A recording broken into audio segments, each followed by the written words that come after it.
difficult to get around lines of people, hundreds of thousands waiting to pay their final respects as she lay in state, and yet still into Westminster Hall and saw the coffin, they just became so solemn and emotional. I think these are the two sides of his position in the procession of the Queen's coffin from Westminster Hall to Westminster Abbey, and the Prince of Wales with him, the two senior royals now. It's so significant. This is the beginning of the final journey for the Queen. The King and the Prince of Wales will be accompanying her from Westminster Hall. It's a short journey to Westminster Abbey, and she will be on the carriage. And this is the last farewell. We've had a week of mourning. And other members of the extended royal family arrived in the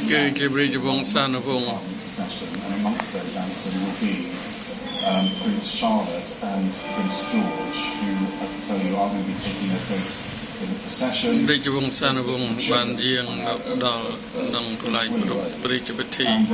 been more talking about this. Having children,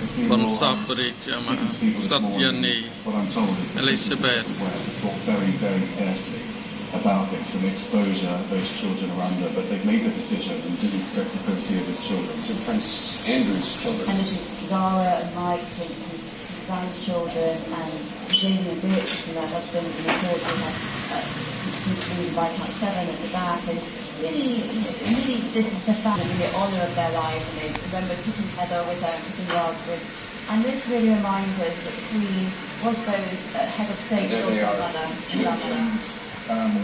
Miller with the grandchildren. Yeah. Children of Prince William. And it's just nice that he's been future king, and all of this has happened. An immense amount of change in his life. We also saw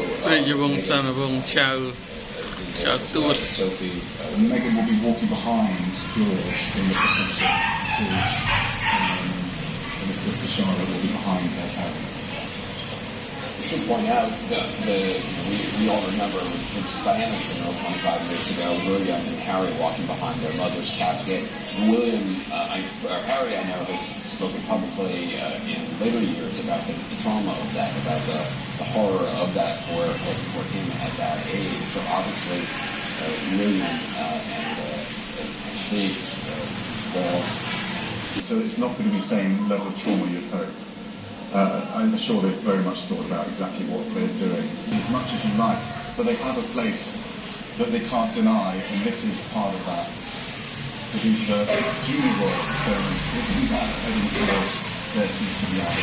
That large group of sailors, we should point out, I believe those are the ones who will be actually towing the coffin. So the gun carriage is 123 years old. It's been used for the Queen's father, grandfather, great-grandfather, and also Queen Victoria. And it was Queen Victoria's funeral from when the tradition of the sailors pulling the gun carriage, not horses, dates from. And in fact, so much of what we're going to see dates from Queen Victoria.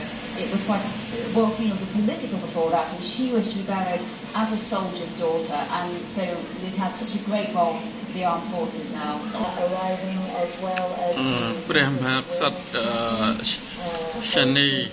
Queen បច្ចុប្បន្នដែលជាព្រះកែមហាសីរបស់ស្ដេចឆាលទី2 Westminster Abbey, Queen Consort shaking the hand there as she walks towards the Abbey, and behind her there, Princess Catherine, the Princess of Wales.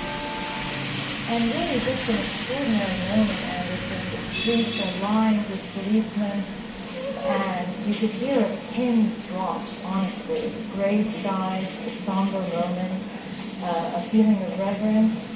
But I think for many Britons also a moment of extreme tradition, and to honor Queen Elizabeth II here in Westminster Abbey, where she was crowned some 69 years ago, where she married her beloved Prince Philip some 75 years ago, and where today so many from all around the world, more than 100, members of the British Navy who will be moving with, dragging the funeral cortege. It's extraordinary, the history of